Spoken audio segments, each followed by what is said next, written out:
Mr. Chairman, I previously served at the U.S. Agency for International Development and the U.S. Department of State. I've dedicated 35 years to international relations work. The views I express here today are my own. President Donald Trump's decision to shutter USAID reflects the agency's loss of bipartisan support in Congress and the trust of the American people. It exposes a bureaucracy that went off the ideological rails and no longer reflects the will or the values of the American people.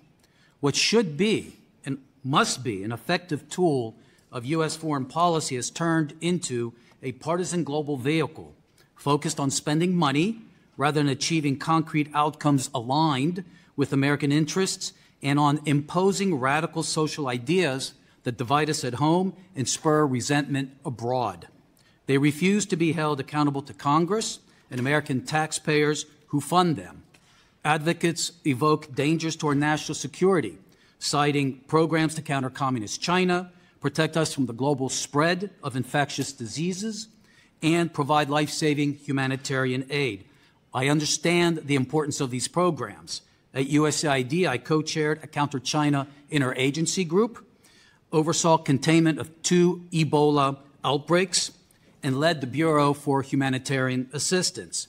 But USAID's obsession with identity politics, gender fluidity, population control, and climate fanaticism undermined these goals. Americans are now aware of massive waste, fraud, and abuse of their money. Every single project was corrupted by this radical agenda. They are not happy. USAID's leadership failed in its most basic fiduciary responsibility, and that is to avoid the kinds of reputational risks that would imperil the agency's legitimacy with Congress and the American people. USAID pushed developing countries to rely on communist China for their green energy needs.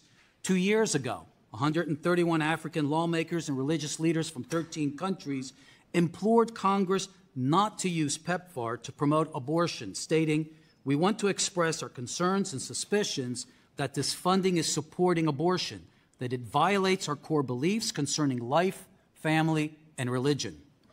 Many Africans have told me, but also from other places in the world, the Chinese do not ask us to give up our religion to do business with them.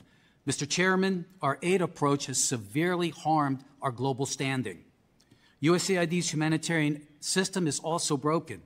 In Gaza, American aid financed Hamas's campaign to exterminate Israel.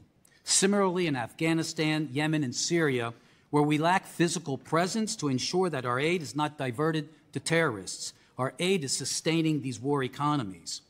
USAID failed to properly manage the billions of dollars entrusted to it. This committee discovered that USAID partners were charging 50% or more for overhead. A government audit showed that USAID could not account for overhead charges concerning $142 billion worth of awards. These funds proved a boon for the progressive-dominated foreign aid industry. President Trump's leadership has created a unique opportunity to fast-track important reforms of our aid system. Secretary Rubio might look at the reforms made during the last Trump administration. Our starting point was that the purpose of foreign aid is to end the need for it. Foreign aid is not an international welfare program. USAID is not an international NGO. These must align with American interests and values. A final point. Congress must also do its part. Why should pro-Hamas South Africa, Beijing's point country in Africa, receive billions of dollars of aid from us? We should support our friends instead